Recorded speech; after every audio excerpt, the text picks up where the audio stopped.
Daniel 10-ാം അധ്യായം 1 മുതലുള്ള വാക്യങ്ങൾ.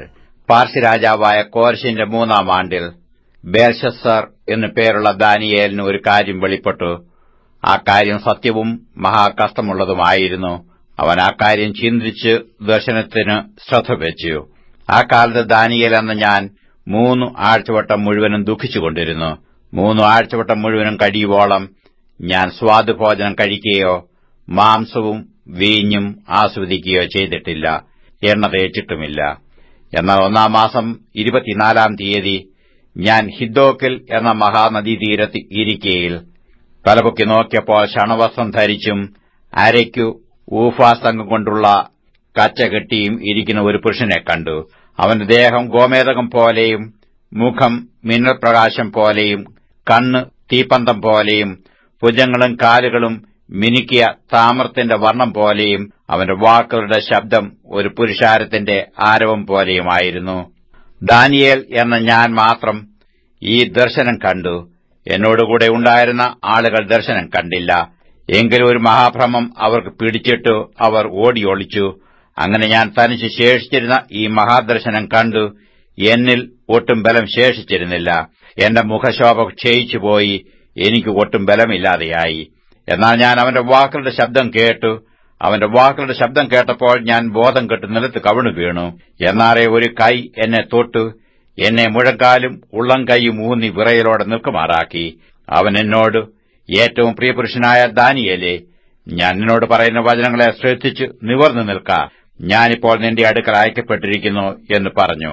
അവൻ ഈ വാക്ക് എന്നോട് സംസാരിച്ചപ്പോൾ ഞാൻ വിറച്ചും കൊണ്ട് നിവർന്നു നിന്നു.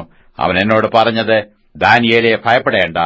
നീ തിരിച്ചറിയേണ്ടതിനും നിന്റെ ദൈവത്തിന്റെ മുമ്പാകെ നിന്നെ തന്നെ താഴ്ത്തേണ്ടതിനും മനസ്സുവെച്ച ആദ്യ ദിവസം മുതൽ നിന്റെ വാക്ക് കേട്ടിരിക്കുന്നു. നിന്റെ വാക്ക് ഹേതുവായി തന്നെ ഞാൻ വന്നിരിക്കുന്നു. പാർസി രാജ്യത്തിന്റെ പ്രഭു 21 ദിവസം എന്നോട് എതിർത്തുനിന്നു. എങ്കിലും പ്രധാന പ്രഭുക്കന്മാരിൽ ഒരുത്തനായ മീഖായേൽ എന്നെ സഹായിപ്പാൻ വന്നു. അവനെ ഞാൻ പാർസി രാജാക്കന്മാരോടുകൂടെ അവനെ വിട്ടേച്ചു. നിന്റെ ജനത്തിന് ഭാവി കാലത്ത് സംഭവിപ്പാനുള്ളത് നിന്നെ ഗ്രഹിപ്പിക്കേണ്ടതിന് ഇപ്പോൾ വന്നിരിക്കുന്നു. ദർശനം ഇനിയും ബഹുകാലത്തേക്കുള്ളതാകുന്നു. അവൻ ഈ വാക്കുകളെ എന്നോട് സംസാരിക്കുമ്പോൾ ഞാൻ മുഖം കുനിച്ചു ഊമനായി തീർന്നു. അപ്പോൾ മനുഷ്യരോട് സദൃശനായ ഒരുത്തൻ എന്റെ അധരങ്ങളെ തൊട്ടു. ഉടനെ ഞാൻ വായ് തുറന്ന് സംസാരിച്ചു.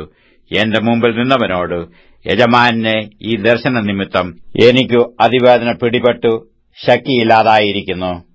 അടിയന് യജമാനോട് സംസാരിപ്പാൻ എങ്ങനെ കഴിയും? എനിക്ക് പെട്ടെന്ന് ശക്തിയില്ലാതെയായി, ശ്വാസം ശേഷിച്ചിരിപ്പില്ല എന്ന് പറഞ്ഞു.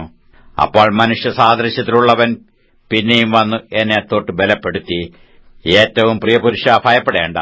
നിനക്ക് സമാധാനം, ബലപ്പെട്ടിരിക്ക എന്ന് പറഞ്ഞു. അവൻ എന്നോട് സംസാരിച്ചപ്പോൾ ഞാൻ ബലപ്പെട്ടു.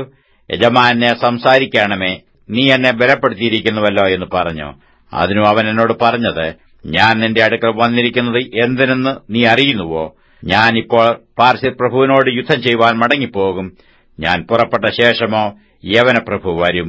എന്നാൽ സത്യഗ്രന്ഥത്തിൽ എഴുതിയിരിക്കുന്നത് ഞാൻ നിന്നെ അറിയിക്കാം.